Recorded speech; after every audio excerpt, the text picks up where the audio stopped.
नमस्कार श्रोते हो, रेडिओ जयंतच्या आनंदी कट्ट्यावर मी अनुराधा आपण सर्वांचं मनपूर्वक स्वागत करते. श्रोते हो, आजच्या आनंदी कट्ट्यावर गुरुभक्त संदीपक याची गोष्ट. गोदावरी नदीच्या काठी महात्मा वेदधर्म यांचा आश्रम होता. त्यांच्याकडे अनेक ठिकाणाहून वेदाध्ययन करण्यासाठी विद्यार्थी यायचे.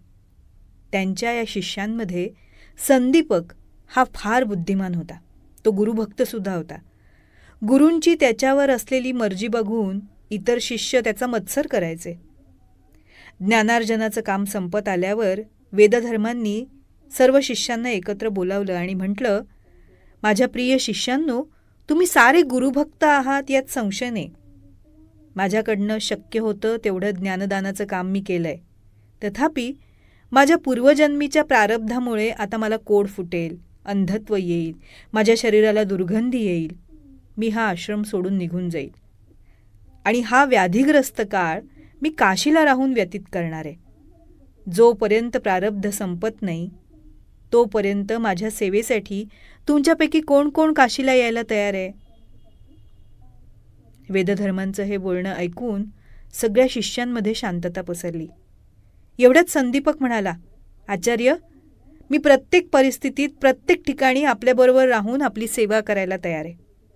आचार्य म्हणाले, बघ, माझ्या शरीराला दुर्गंधी येईल, मी आंधळा होईल, तुला माझा खूप त्रास सोसावा लागेल, विचार करून सांग.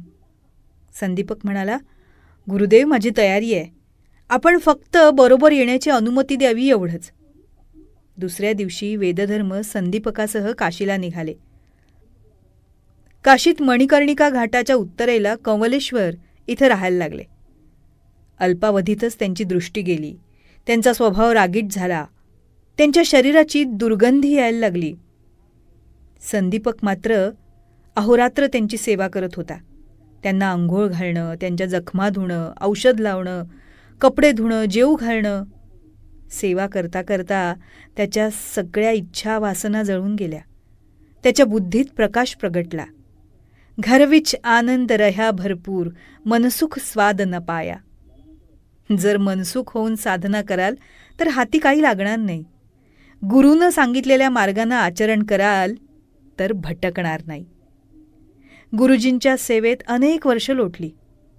संदीपकाची गुरुसेवा पाहून प्रत्यक्ष भगवान शंकर त्याच्यापुढे प्रगटले आणि म्हणाले, संदीपका, लोक काशी विश्वनाथाच्या दर्शनाला येतात, पण मी तुझ्याकडे न बोलावता आलोय बघ. कारण ज्यांच्या हृदयात मी सोहम स्वरूपात प्रगटलो अशा सद्गुरूंची तू सेवा करतोयस. त्यांची शारीरिक स्थिती व्याधीग्रस्त असली तरी त्यांच्यात चिन्मय तत्व जाणून तू त्यांची सेवा करतोयस. मी तुझ्यावर प्रसन्न झालोय, तुला हवं ते तू माग. संदीपक संकोचला. तो म्हणाला, हे प्रभू, आपली प्रसन्नता मला पुरे आहे. मात्र भगवान शंकर ऐकेनात. काहीतरी मागच असा त्यांनी हट्ट धरला. संदीपकांना सांगितलं, महादेवा, तुम्ही माझ्यावर प्रसन्न आहात हे माझं खरंच भाग्य आहे, पण वर मागायला मी पराधीन आहे. माझ्या गुरुच्या आज्ञेशिवाय मी तुमच्याकडे काहीच मागू शकत नाही. शंकरांनी गुरुला विचारून यायला सांगितलं. मग संदीपक गुरूंकडे आला आणि विचारला, आचार्य, आपल्या कृपेनं भगवान शंकर माझ्यावर प्रसन्न होऊन वर देऊ इच्छित आहेत. आपली आज्ञा असेल तर ते आपलं कोड, अंधत्व बरं होण्याचं वर मागू. ते ऐकताच वेदधर्म संतापले. म्हणाले, नालायका, सेवा टाळू बघतोस माझी? दुष्टा, माझी सेवा करून थकलायस म्हणून अशी भीक मागतोयस? शंकर देऊन देऊन काय देतील? शरीरासाठीच ना. प्रारब्ध चुकेल का त्याने? जा, चालता हो इथून. तू बरोबर आलासच का माझ्या?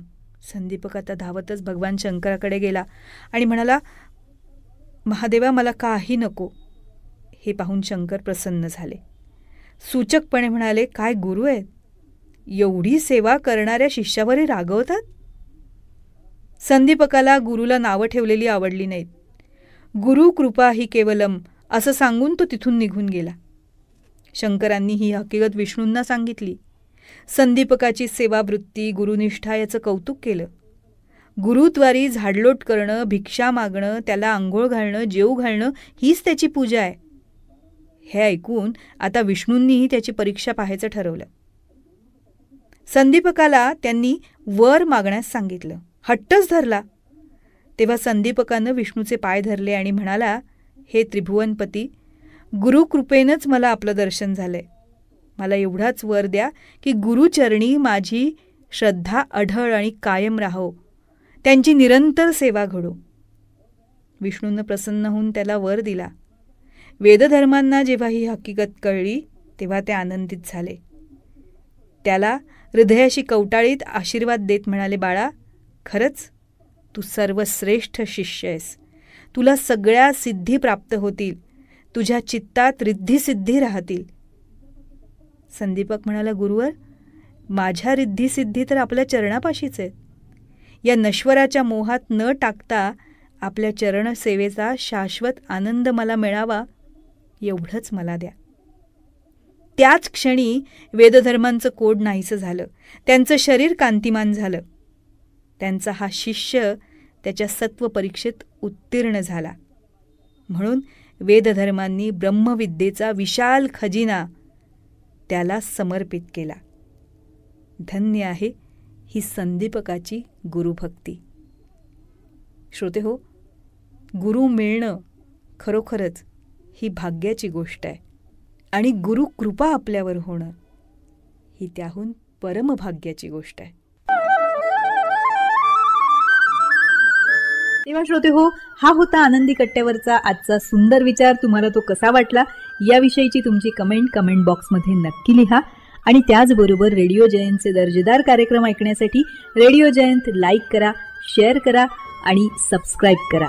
रेडिओ जयंतचं सबस्क्रिप्शन फ्री आहे. आणि त्याचबरोबर नोटिफिकेशनसाठी बेल आयकॉनवर क्लिक करायला सुद्धा विसरू नका.